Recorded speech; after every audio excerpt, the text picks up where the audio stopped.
Hello, you're all very welcome to this training session on Legionella. Today we're going to be looking at Legionella bacteria and how we're going to manage it in line with the relevant legislation. We won't go into legislation in any great depths, but we'll touch off the key points we need to be aware of, such as how to manage Legionella within water systems. So the aim of today's course is to provide you with a clear understanding of your responsibilities for water systems, how to manage Legionella bacteria. So we're going to be looking at hot and cold water systems. We look at the procedures we need to take to control the risks of Legionella bacteria, such as simple control measures, the likes of temperature checking because Legionella can't survive over 60 degrees Celsius.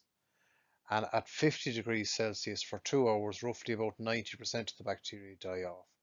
And then if it's less than 20 degrees Celsius, the bacteria, well, they're inactive and not actively multiplying. So Legionella bacteria, it thrives though between the ranges of 20 to 45 degrees Celsius.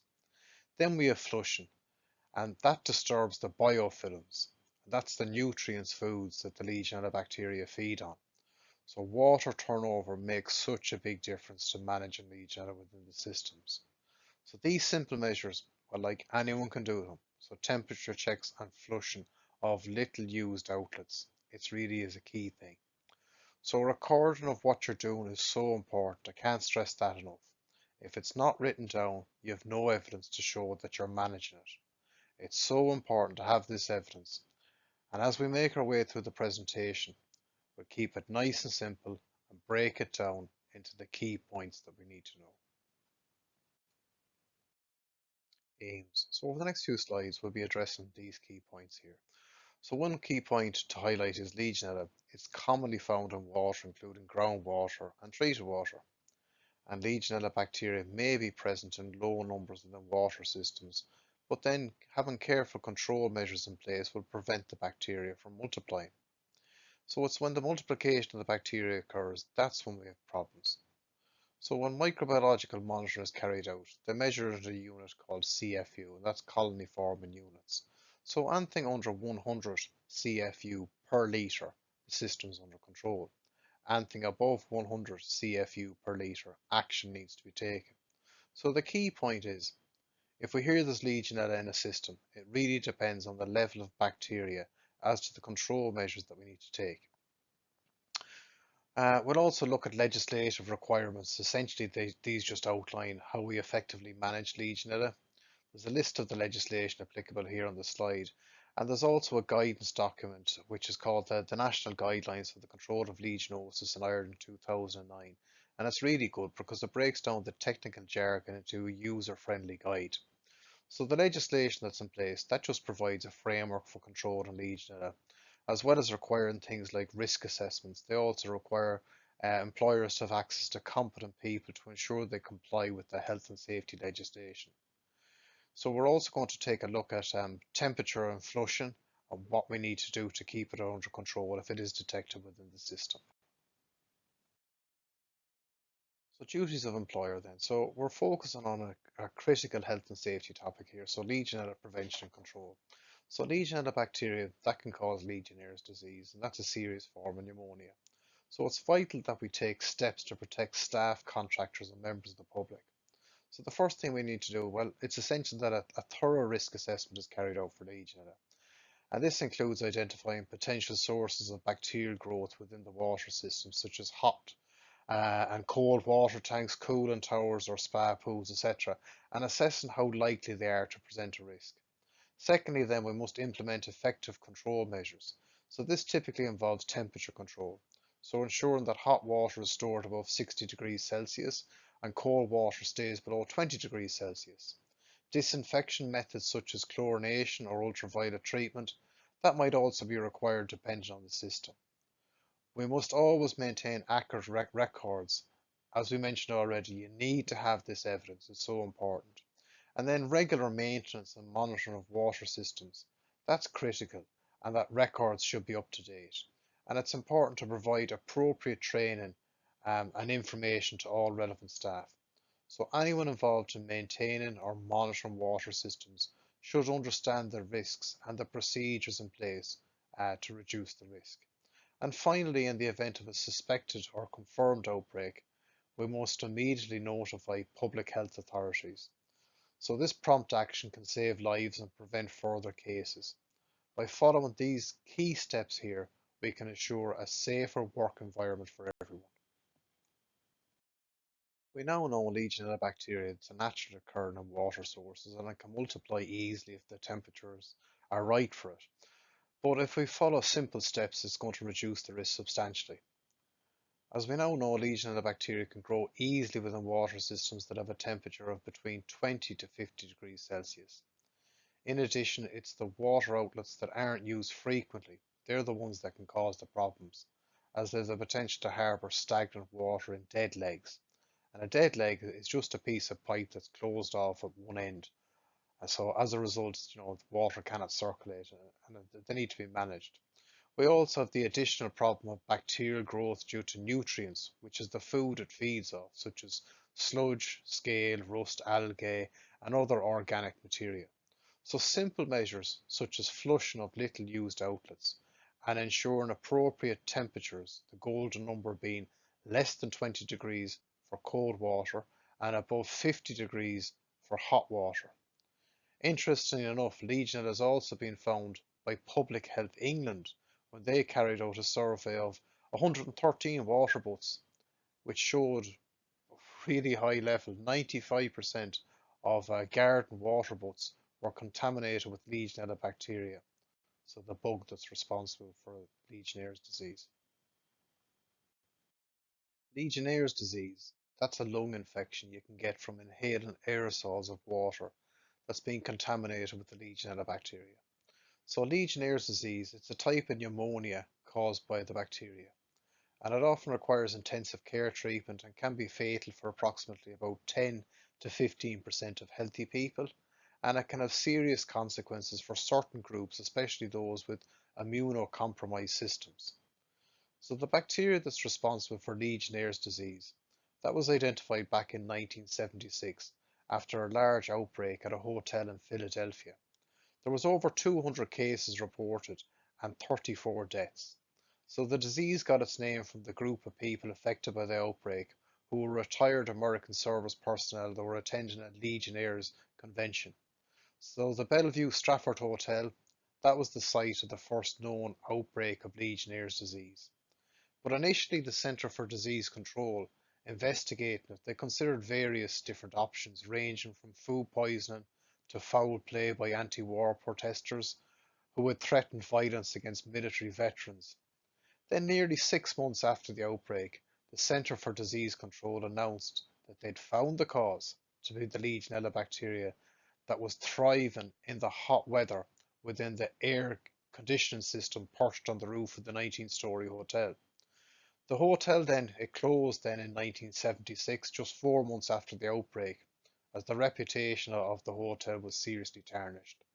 It's believed though that the first official case known had taken place in 1957, almost 20 years before Philadelphia, and that happened in a meat packing plant in Minnesota, where 78 people fell ill with a similar pneumonia type condition. Again, the cooling tower of the plant was eventually seen as the source of the bacteria. So since this outbreak in Philadelphia, cases have been reported from all countries in Europe, many of them linked to hotels and accommodation, often due to poor management of water systems and lack of flushing.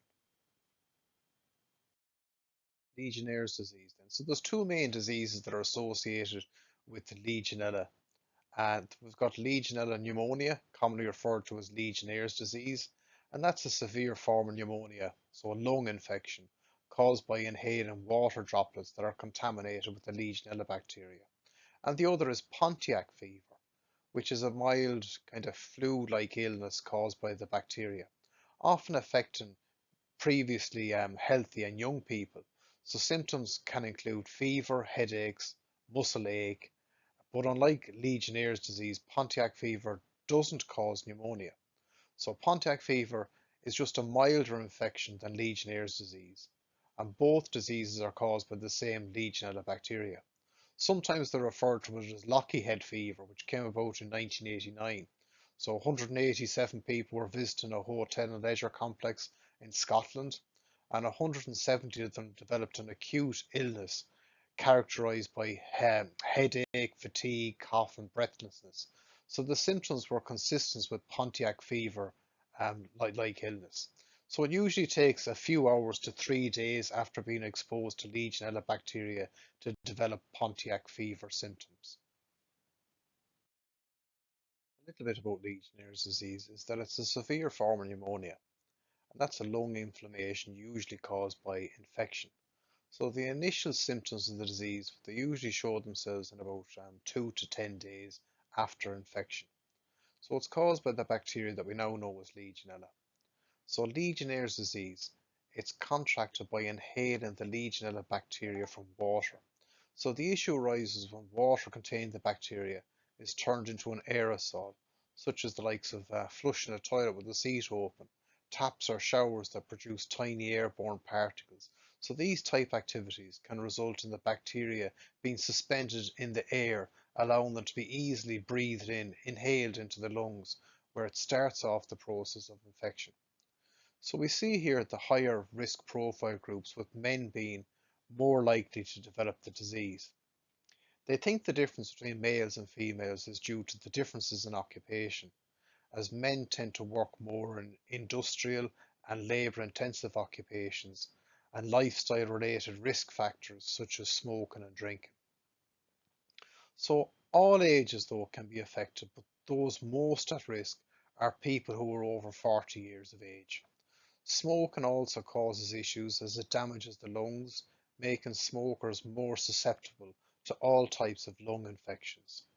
So excessive alcohol use has also been shown to increase the susceptibility to infections.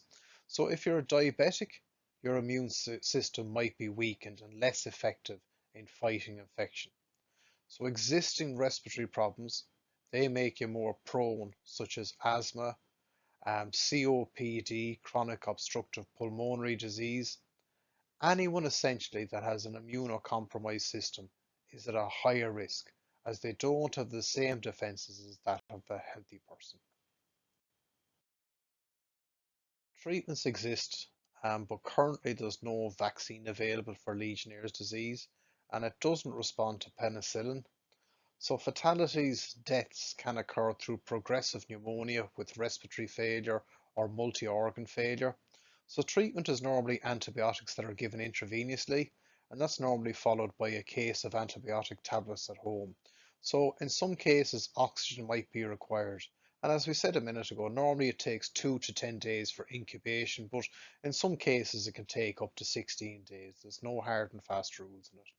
So as mentioned, it usually presents itself with flu-like symptoms such as fever, headaches, muscle pain, usually followed by a cough and difficulty breathing, chest pain, and high temperatures. Some may also suffer from diarrhea and gastrointestinal issues as well. As we now know, Legionella bacteria, it can become an issue when the water is contaminated with the Legionella bacteria and is breathed in. So here we see just some of the examples of when that might happen. So from shower heads, flushing of toilets with the lid left open, or decorative water fountains. There's so many examples out there. Other ones will be cooling towers, spa pools, hot tubs, car washes, pressure washers, industrial water systems, etc. But Legionella is not spread from person to person. It's only through environmental exposure to contaminated water aerosols. We referred to this earlier, but we're going to mention it again here. So, Legionnosis or Legionnaire's disease, it's a notifiable disease in Ireland, and that's reportable to the Health Protection Surveillance Centre. So we see here the number for Legionnosis are quite low compared to some other notifiable diseases, such as, for example, leptospirosis, also called Weil's disease, an affection you can get from animals, soil or water, more often associated with urine from rats. It just puts it into perspective for us that it's not a major issue because we control it based upon risk assessment. And if measures weren't in place, the figures here would be an awful lot higher. Thanks for taking part in Module 1 of our Legionella training. So we covered what Legionella bacteria is, how it spreads and why it's a serious health risk. So you now understand where the risk lies, especially in water systems between the temperatures of 20 to 50 degrees Celsius. So we looked at the key control measures such as regular flushing, temperature checks, and good water system design. So record keeping is essential. If it's not written down, it didn't happen. So we talked about high risk groups and how Legionnaire's disease can affect people. We also learned how outbreaks can happen and how to stop them through proper control measures. Remember, simple actions like flushing and monitoring can make a big difference. In the next module, we'll dive deeper into water systems and how to manage Legionella to ensure the safety of all in the workplace.